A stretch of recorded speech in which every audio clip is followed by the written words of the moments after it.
تو تاجکستان کے ساتھ ہم توانائی کے کئی شعبوں میں بجلی سے لے کر گیس اور پھر پیٹرولیم کے حوالے سے اور اس قسم کے اور کئی مصنوعات ہے جو اگر ہم ریجنل کنیکٹیوٹی بنانے میں کامیاب ہوتے ہیں تو انتہائی تیز رفتار سپلائی کا ایک ذریعہ تاجکستان بن سکتا ہے. تو ابھی تو ان کا دورہ جاری ہے تاجک صدر کا اور کئی اہم ملاقاتیں ان کی ہوئی ہے, کچھ معاہدے پاکستان کے درمیان ہونے جا رہے ہیں.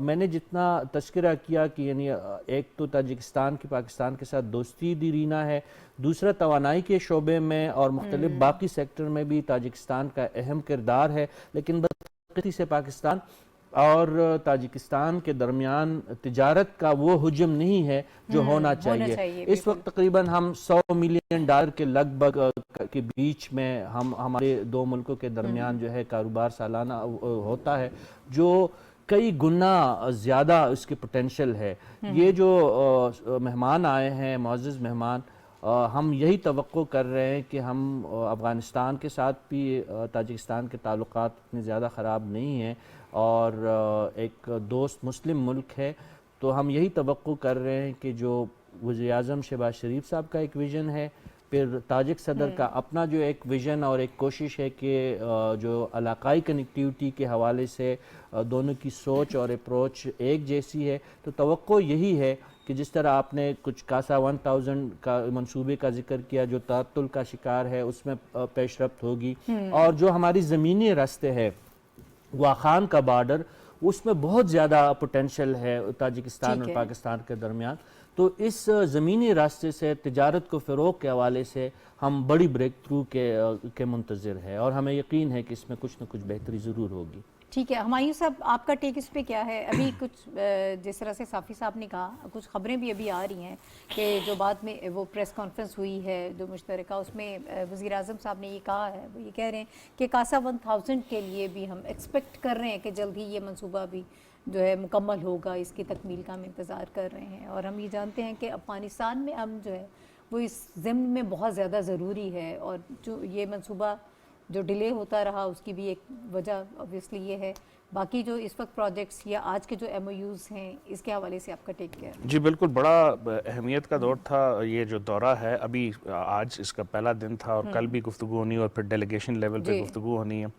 اس میں تقریباً جو ہم نے ابھی تک کی جو تھوڑی سی محدود اطلاعات ہمیں ملنی ہیں, 10 سے 12 کے قریب MOUs سائن ہوئے ہیں اور امید ہے. اچھا, یہ سینٹرل ایشیا کے ممالک میں وہ واحد ملک ہے جو سب سے قریب ہے پاکستان کے. اگر ہم واخان کوریڈور کا دیکھیں جو کہ بڑی ایک محدود سی پٹی ہے افغانستان کی, تو اس کے ساتھ, اور پھر جو CASA Central Asia South Asia connectivity کا جو یہ وہ پروجیکٹ ہے جس میں کچھ 1300 کے قریب میگا واٹ بجلی آتی ہے. اچھا, کرگزستان, تاجکستان, افغانستان اور پاکستان اور افغانستان دو وہ ملک ہیں جو ریسیپینٹ ہوں گے, اور کرگزستان اور تاجکستان وہ ملک ہیں جو جہاں پہ ابنڈنس ہے نیچرل ریسورسز کی, اینول رین فال کی, ان کے جو واٹر ریسورسز ہیں تو ان کے پاس بہت زیادہ بجلی کی ہے. اور ہم جو انرجی اسٹراف کنٹریز ہیں اس کے لیے یہ جو دو ممالک ہیں it's like a paradise for us. Having said that, ہم جو اس وقت یہ جو ساؤتھ ایشیا اور سینٹرل ایشیا کے ممالک کا اگر موازنہ کریں تو بہت محدود ٹریڈ ہے. کلچرلی بہت زیادہ سملیرٹیز ہیں, ہمارے جو ہسٹوریکل لنکیجز دیکھیں, ریلیجس لنکیجز دیکھیں, تو بہت زیادہ ایسے مواقع ہیں جس سے یہ چیزیں بڑھ سکتی تھیں. پچھلے چند سالوں سے یہ بات بڑھ رہی تھی. کاسا 1000 کا جو ہے وہ نواز شریف صاحب کے ٹائم پہ اس کو کیا گیا, لیکن آپ نے بہت ساری وجوہات کا ذکر کیا. افغانستان ڈومیننٹلی ایک بہت بڑی وہ وجہ تھی جس کی وجہ سے یہ نہیں ہو پا رہا تھا. اب امید کی جا رہی ہے کیونکہ انٹرم سیٹ اپ نے بھی کچھ وعدے وعید کیے ہیں کہ وہ اس کو امپلیمنٹ کریں گے.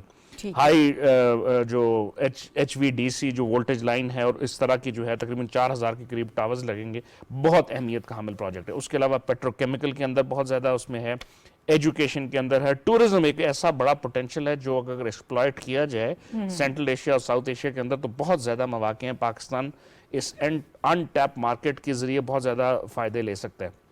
پھر ایگریکلچر کے اندر آپ کے فروٹس, آپ کی چھوٹی جو گارمنٹ انڈسٹری, اس طرح بہت ساری چیزیں. تو میرا خیال ہے کہ یہ بڑا ٹائملی وزٹ تھا, 2 سال کے اندر یہ دوسرا وزٹ ہے, اور یہ بتاتا ہے کہ سینٹرل ایشیا کی طرف سے پرٹیکولرلی تاجکستان کی طرف سے ایک بڑی کنسرٹڈ ایفرٹ ہے. شہباز شریف صاحب جب گئے SCO کے سمٹ میں, وہاں پہ سائیڈ لائن پہ ان کی ملاقات ہوئی پریزیڈنٹ کے ساتھ, تو میرا خیال ہے یہ اسی کا ایک تناظر کے اندر یہ چیز بڑھ رہی ہے. اچھا پھر اس کا ایک اور بہت اہم عنصر ہے، وہ ہے چائنا پاکستان اکنامک کوریڈور کا ایکسٹینشن. ہم افغانستان کے اندر وہ لے کے جانا چاہ رہے ہیں، اس کے اوپر گفتگو ہو رہی ہے، اور تاجکستان اور سینٹرل ایشیا کے یہ تمام ممالک بیلٹ اینڈ روڈ کا حصہ ہیں. تو اگر ہم یہ ایک انفراسٹرکچر بنا لیتے ہیں، کنیکٹیوٹی بنا لیتے ہیں، جو ویزا کے ایشوز ہیں بائی دا وے ہمارے سینٹرل ایشیا کے مختلف ممالک کے ساتھ، ان کے اوپر جو ہے وہ کام کر لیں، تو یہ ایک اتنا بڑا ان ٹیپ پوٹینشیل ہے جو پچھلے 25-30 سالوں میں نہیں کیا گیا. تو یہ ایک نیا ایونیو جو اس وقت کا جو انرجی اسٹراف اکنامکلی اسٹرینگلڈ پاکستان ہے، اس کے لیے ایک نئی بریتھ آف ایئر ہوگی اگر ہم اس چیز کو ٹیپ کر لیتے ہیں. ٹھیک ہے. اچھا صافی صاحب تھوڑا سا آگے بڑھتے ہیں. آج ایشوز ہمارے پاس چونکہ زیادہ ہیں جس پر ہمیں بات کرنی ہے. آج وزیر مملکت برائے خارجہ ہنا ربانی کھر نے پریس کانفرنس کی ہے. کل ہم نے ٹاؤن واقعے کے حوالے سے جو چیزیں سامنے آئی تھیں اور رانا ثناء اللہ صاحب نے جو پریس کانفرنس کی تھی وہ ساری چیزیں ہم نے ڈسکس کی تھی. اب آج انہوں نے اس حوالے سے مزید بات کی ہے. وہ کہتی ہیں پچھلے 3 سال میں 1230 حملے ہوئے ہیں جو را کے سپانسرڈ تھے.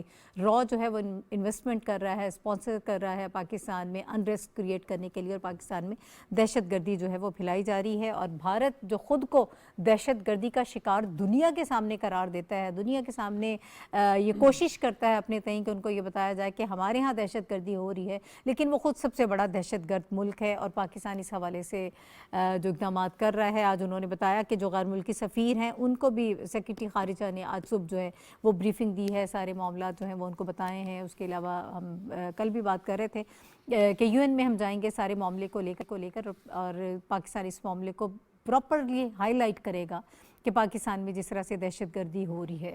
آپ کا ٹیک اس پر، اور اس کے ساتھ ساتھ جو ہم پچھلا ٹاپک ڈسکس کر رہے تھے، میں نے انٹرو میں بھی کہا کہ بلاول بھٹو زرداری صاحب جو ہیں وہ اس وقت امریکہ میں موجود ہیں. اس کیس کو لے کر بھی آبویسلی وہاں پر وہ اپنی آواز اٹھا رہے ہیں اور ہم ایکسپیکٹ کر رہے ہیں کہ جو دوسرے ممالک ہیں، یو این ہے، وہ ضرور اس کیس کو کنسیڈر کریں گے اور اس پر ہمیں کچھ پیش رفت جو نظر آئے گی.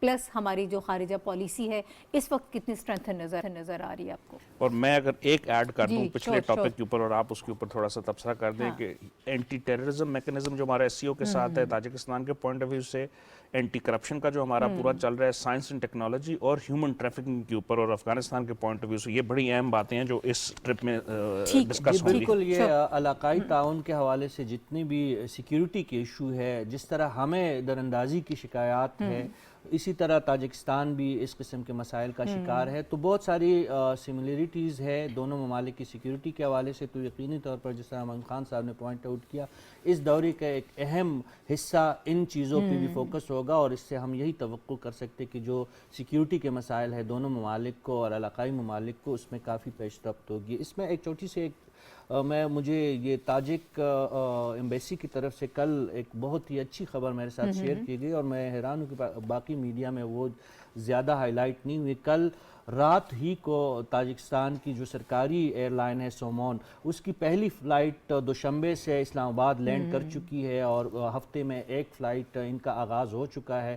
اب یہ کمرشل بنیادوں پہ بھی اس کی مزید تفصیلات بھی ایمبیسی شاید اور جو سومون ایئرز ہے ان کی طرف سے بھی شاید ہمیں پرووائڈ کی جائے گی. لیکن اس کا دلچسپ پہلو یہ ہے کہ صرف 55 منٹ کی، وہ مجھے جو تاجک سفارتکار بتا رہے تھے کہ دوشنبے سے اسلام آباد کی فلائٹ صرف 55 منٹس کی ایک فلائٹ ہے، اور وہ ابھی تک ہم اس کو بھی اویل نہیں کر سکے. تو یہ بہت زیادہ پوٹینشیل ہے، اور یہی ہم توقع کر رہے کہ ان تمام شعبوں میں مزید پیش رفت ہوگی. اب آتے ہیں ہنا ربانی کر صاحبہ کی جو انتہائی اہم پریس کانفرنس انہوں نے آج اسلام آباد میں کی. ڈوزیئر حوالے کیا گیا ہے سرکاری سطح پہ سفارتی چینل کے ذریعے، نہ صرف پاکستان میں مقیم تمام سفارتکاروں کو، بلکہ یو این کے اور انٹرپول اور سلامتی کونسل اور جتنے بھی پاکستان کے سفارت خانے ہیں اور باقی ممالک کے جو دفتر خارجہ ہے، ان سب کو جو ہے یہ ڈوزیئر بھجوائے گئے ہیں اور کچھ کو بھجوائے جا رہے ہیں. تو یقینی طور پر یہ جو بھارت کا ایک خوفناک چہرہ ہے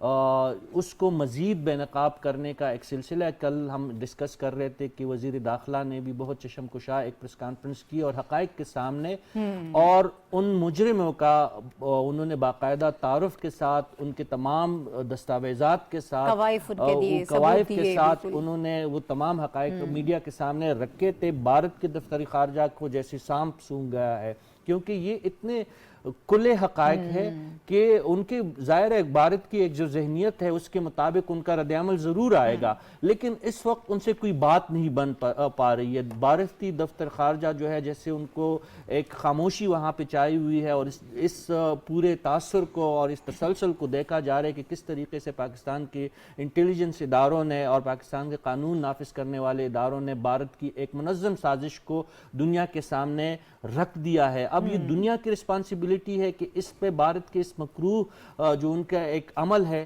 اس پہ ان کے ساتھ کیا رد عمل یا ان کے ساتھ کیا ان کے ساتھ سلوک روا رکھا جاتا ہے، لیکن پاکستان نے اپنی ذمہ داری ایک حد تک پوری کر دی ہے۔ لیکن ہم کل بھی یہی ڈسکس کر رہے تھے کہ ہینا ربانی کر صاحبہ کی پریس کانفرنس وہ بھی انتہائی چشم کشا اور حقائق پر مبنی تھی۔ وزیر داخلہ نے بھی بہت حقائق ہمارے سامنے اور دنیا کے سامنے رکھ دیے ہیں، لیکن یہ ایک مسلسل عمل ہے، اس کو مزید جاری ہم نے رکھنا ہے۔ اور مجھے حیرت اپنے میڈیا پہ ہے، میں خود میڈیا سے ہوں، کہ ہماری میڈیا نے اس اہم جو پریس کانفرنسز ہوئی ہے، یہ اگر بھارت کے ہاتھ اتنا مواد پاکستان کے خلاف لگتا تو آپ دیکھتے کہ بھارتی میڈیا جو ہے ان کا جو کمرشل میڈیا ہے وہ کس طرح آسمان سر پہ اٹھاتا۔ یہاں پہ ہماری میڈیا نے رپورٹ کیا ہے، لیکن جو ان واقعات کی اور ان پریس کانفرنسز کی اہمیت ہے اس لحاظ سے ہماری جو نجی میڈیا ہے انہوں نے اس لحاظ سے اس کو میری نظر میں ہائی لائٹ نہیں کیا جیسے کرنا چاہیے۔ جی، سفارتی سطح پہ یہ چیز جو ہے اس کو اٹھایا جا رہا ہے۔ آپ نے بلاول بھٹو صاحب کا ذکر کیا، کل سے وہ نیو یارک میں موجود ہے، G77 کا ایک اہم اجلاس ہونے جا رہا ہے، اور یہ چونکہ آنے والے کچھ دن مزید بلاول بھٹو صاحب قیام کریں گے امریکہ میں، تو یہ ڈوزیئر جو ابھی جاری ہوا ہے یقینی طور پر ان کے ساتھ ان کی مشاورت سے یہ ڈوزیئر تیار ہوا ہوگا، ان کو بھی یہ وصول ہو چکا ہوگا۔ تو ہم یہی توقع کر رہے ہیں کہ بلاول بھٹو صاحب پاکستان کے متحرک نوجوان وزیر خارجہ ہے، اور اپنا کیس نہ صرف یہاں پہ ان کی جو سیکنڈ ان کمانڈ ہے ہینا ربانی کر صاحبہ کی کوشش ہے کہ وہ یہاں سے وہ اپنی کوششیں کر رہی ہے، اور بلاول بھٹو صاحب سے یہی توقع ہے کہ بین الاقوامی فورم پہ بھارت کے اس مکروہ عمل کو مزید اجاگر کرنے اور پاکستان کو انصاف دلانے میں وہ اپنا کردار ضرور ادا کریں گے۔ ہمایوں صاحب، آپ کی اپینین کیا ہے؟ اب ہم پہلے بھی جو ہم نے ڈوزیئر دیا تھا اس میں بھی ظاہر ہے کہ ثبوت ہم نے مکمل پیش کیے، اور اب جو ہے اب تو کوئی اس میں کسی شک کی گنجائش نہیں ہے، جس طرح سے ثبوت دیے جا رہے ہیں، جس طرح سے اس معاملے کو سامنے لے کر آیا جا رہا ہے دنیا کے، اور بھارت کو بہت حد تک جو ہے ہم پہلے بھی ایکسپوز کرتے آئے ہیں، اور اب جو ہے اس سے بڑھ کر نیکسٹ لیول پر جو ہیں وہ چیزیں ہو رہی ہیں۔ فالو اپ بہت ضروری ہے۔ پھر افغانستان کے ساتھ جو معاملات ہیں وہاں سے کوئی بہتر ہمیں پیش رفت نظر نہیں آتی ہے۔ اس سے پہلے چمن والا واقعہ ہوا، پہلے بھی ہوتے رہے، آج بلکہ انہوں نے ہینا ربانی کھر صاحبہ نے کہا جو چینی قونصل خانے کا واقعہ ہوا، لاہور کے ہوئے، اور اس قسم کے جو سارے واقعات ہو رہے ہیں اس میں بھارت جو ہے وہ ملوث ہے، لیکن افغانستان کے معاملات کے پیچھے بھی بھارت ہی ہمیں نظر آتا ہے، اس طرف بھی ایفرٹس ہو رہی ہیں۔ بڑا انفارچونیٹ ہے جو اس وقت ساؤتھ ایشیا، جس کا بھی ہم تھوڑی دیر پہلے سیگمنٹ میں ذکر کر رہے تھے کہ ہمیں کنیکٹیوٹی کی ضرورت ہے۔ یہ دنیا کے بڑے اس میں ہم بات کرتے ہیں ایشین سینچری کی، اور ایشیا کے اندر اگر ہم ساؤتھ ایشیا کے اندر دیکھ لیں جس میں افغانستان، پاکستان، انڈیا، بنگلہ دیش، نیپال، بھوٹان سب سے کم کنیکٹیوٹی ہے، اور پھر بھارت ہمارا ایک بڑا دوست، ہمارا بڑا بھائی جو ہے خطے کا، اس کے سب کے ساتھ بارڈر ڈسپیوٹس ہیں۔ ابھی وہ چین کے ساتھ انہوں نے جو ہے 2 دن پہلے جو ہے وہ دوبارہ جو ہے وہ 9 دسمبر کو وہ کیا اور لڑائی ہوئی۔ اس کے علاوہ پاکستان کے ساتھ ہیں، نیپال کے ساتھ ہے، بھوٹان، بنگلہ دیش اور سری لنکا کے ساتھ کسی حد تک تھوڑے سے کم ہے۔ اچھا، اس صورت میں جب آپ آ جائیں، اس وقت یونائٹڈ نیشن سیکیورٹی کونسل کی پریزیڈنسی ان کے پاس ہے۔ ہینا ربانی کھر صاحبہ نے آج جب اپنی پریس کانفرنس کی، انہوں نے 2-3 بڑے جو ہے نا ایسے جملے بولے جو کہ آئی اوپنر ہونے چاہیے انٹرنیشنل کمیونٹی کے لیے، کہ انہوں نے کہا کہ ایک وکٹم کارڈ پلے کرتے ہیں اور دوسرا جو ہے نان سٹیٹ ایکٹرز کو سپورٹ کرتے ہیں، جو کہ کل والا واقعہ رانا سلالنا صاحب نے اور ایڈیشنل آئی جی CGD نے ثبوتوں کے ساتھ کیا۔ ڈوزیئر کا آپ نے ذکر کیا، یہ پہلا ڈوزیئر نہیں ہوگا، اس سے پہلے بھی ہم 2 یا 3 ڈوزیئر دے چکے ہیں۔ اس کے ساتھ اپنی مائنورٹیز کے ساتھ، کشمیر کے ساتھ جو وہ زیادتیاں کر رہے ہیں ان کی مثال دیکھی جائے۔ پھر جو ہے وہ جو FATF کے اندر پاکستان کو جو ہے سبڈیو کرنے کی جو ان کی کوششیں ہیں، تو ہینا ربانی صاحبہ کا جو ایک بڑا مزے کا جملہ تھا، انہوں نے کہا کہ وہ جو اپنے پڑوسی کے گھر میں آگ لگاتا ہے اس کو یہ نہیں سمجھ آتی کہ وہ آگ اس کے گھر میں بھی لگے گی. تو یہ جو ان کی پالیسیز, اور پھر افغانستان کی پچھلی جو حکومت تھی این ڈی ایس کے ساتھ مل کے, پھر بارڈر کے اوپر جو ان کے ڈفرنٹ کاؤنسلیٹس تھے ان کے تھرو مل کے جو کوششیں وہ کر رہے ہیں, کلبھوشن یادو صاحب کا لے لیں, وہ ایسی اتنی مثالیں ہیں کہ مطلب ہم دیتے جائیں وہ کم ہوں گی. اب ہو کیا رہا ہے کہ انٹرنیشنل کمیونٹی جو ہے وہ بھارت کو ایز این اکنامک جائنٹ کے طور پہ لیتی ہے. اب وہ کوارڈ کا حصہ بن کے جو ہے وہ Asia Pacific Indo Pacific strategy کا حصہ بن جاتا ہے. وہ یہ نہیں دیکھ رہے کہ وہ ایسا ملک پاکستان کا جس کا انہوں نے ذکر کیا 80,000 سے لے کے 1,00,000 کے قریب ہم نے اپنی جانیں دی ہیں پچھلے 20 سالوں میں, اور وہ کس لیے دیے کہ ہم ویسٹ کی جنگ لڑ رہے تھے یہاں پہ. اچھا اس کی بحث کے اندر بھی ہم نہیں جاتے, وہ سب کی جنگ تھی, لیکن ہم نے شروع کیسے ہو. انہوں نے کہا آج کہ ہم ایمانداری سے یہ سمجھتے ہیں کہ بین الاقوامی برادری جو ہے احتساب کرے گی, پھر کیسے ہوگا؟ میرا خیال ہے اب اس احتساب کی جو ہم اصلی مینیفیسٹیشن دیکھ رہے ہیں وہ یہ دیکھ رہے ہیں کہ امریکہ کے اندر یو این کے جو اسپیشل ریپورٹیر ہیں ہیومن رائٹس, ان کی بات کر لیں, انٹرنیشنل میڈیا کے بہت سارے جو بڑے نامی گرامی نام ہیں ان کی طرف, او ایس سی کا جو کانٹیکٹ گروپ ہے کشمیر کا اس کو دیکھ لیں, مختلف ایس سی او کے اندر جب گفتگو ہوئی, یہ سارے بڑے فورم ہیں ان کے اوپر اب بات ہو رہی ہے بھارت کو بتانے کی کہ آپ یہ جو رویہ ہے اس کو جاری نہیں رکھ سکتے, اس کے اوپر آپ کو دیکھنا ہوگا, سوچنا ہوگا. ڈسپائٹ دا فیکٹ کہ اس کے ساتھ ہم یہ دیکھتے ہیں کہ بھارت چونکہ ایک اکنامک پاور ہے تو وہ انٹر ڈیپینڈنس یا وہ جو اپنے مفادات ہیں اس کو دیکھتے ہوئے اس کے اوپر کم شور ہوتا ہے. لیکن اب یہ شروع ہو چکا ہے, انڈیجنس موومنٹ ان کشمیر شروع ہو چکی ہے, باقی معاملات ہو کے. تو میرا خیال ہے جو پاکستان کی فارن پالیسی کی ایک سکسیس جو مجھے اس وقت نظر آ رہی وہ یہ ہے کہ ایک کنسرٹڈ ایفرٹ کے طور پہ ہم نے تمام انٹرنیشنل فورمز کے اوپر عسکری اور پولیٹیکل قیادت, فارن آفس, ہمارے ڈپلومیٹ سب نے مل کے ایک ایسی ایفرٹ سٹارٹ کیا. اب اس کو ہم نے رکنے نہیں دینا, اس کو ہر موقع پہ جو ہے وہ اس کے اوپر گفتگو کرنی ہے اور اپنے پوائنٹ کو اور ہائی لائٹ کرتے رہنا ہے. ٹھیک ہے, یہ بہت امپورٹنٹ بات ہے. ابھی مجھے ایک بریک لینا ہے, بریک کے بعد جب ہم آئیں گے تو جو پولیٹیکل سچویشن ہے ملک کی اس کے حوالے سے بات کریں گے. اکانومی کے حوالے سے بہت زیادہ پروپیگنڈا کیا جا رہا ہے کہ پاکستان خدا نخواستہ دیوالیہ ہو سکتا ہے. آج وزیر اعظم صاحب کی صدارت میں ایک بڑا اہم اجلاس ہوا ہے, ان کی جو معاشی ٹیم ہے انہوں نے بریف کیا ہے, کچھ اہم فیصلے بھی کیے گئے ہیں, اس پر بھی بات کریں گے. اور پنجاب اور کے پی کے کی اسمبلیاں تحلیل ہونے کے حوالے سے جو بات ہو رہی ہے, عمران خان صاحب یہ کہہ رہے ہیں کہ شاید وہ 17 تاریخ کو اعلان کریں گے کہ کب یہ اسمبلیاں تحلیل ہونی ہے. کہ واقعی یہ ممکن ہے, وہ چاہتے بھی ہیں کہ اسمبلیاں تحلیل کر دی جائیں, اور کافلی کیا تحلیل کرنے میں ان کے ساتھ ہوگی, وہ کہاں سٹینڈ کر رہی ہے, یہ سب چیزیں ڈسکس کریں گے ایک بریک کے بعد.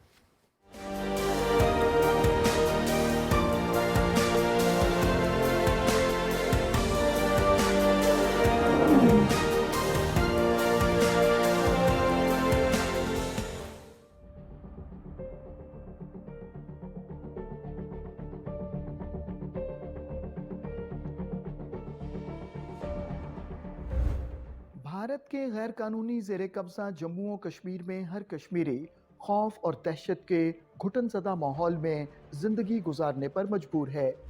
مودی حکومت نے کشمیریوں کے جینے کے حق سمیت ان سے ہر حق چھین لیا ہے. آرٹیکل 370 کی منسوخی کے بعد سے مقبوضہ جموں و کشمیر میں انسانی حقوق کی پامالیاں خطرناک حد تک پہنچ گئی ہیں.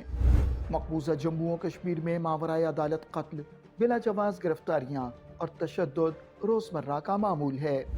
عالمی برادری کی خاموشی سے بھارت کو مقبوضہ خطے میں انسانی حقوق کی پامالیوں کی شہ مل رہی ہے.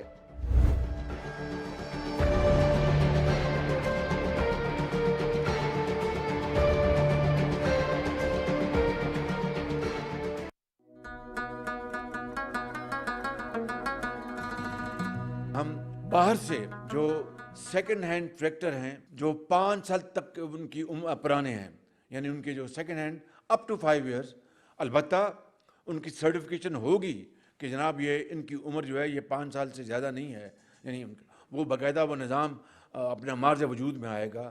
ہم 5 سال تک کے جو ٹریکٹر جو ہیں استعمال شدہ ان کی امپورٹ کی اب ہم اجازت دے رہے ہیں. ان کو تقریباً ڈیوٹی میں 50% ڈیوٹی ان کو ریبیٹ مل جائے گا ڈیوٹی میں.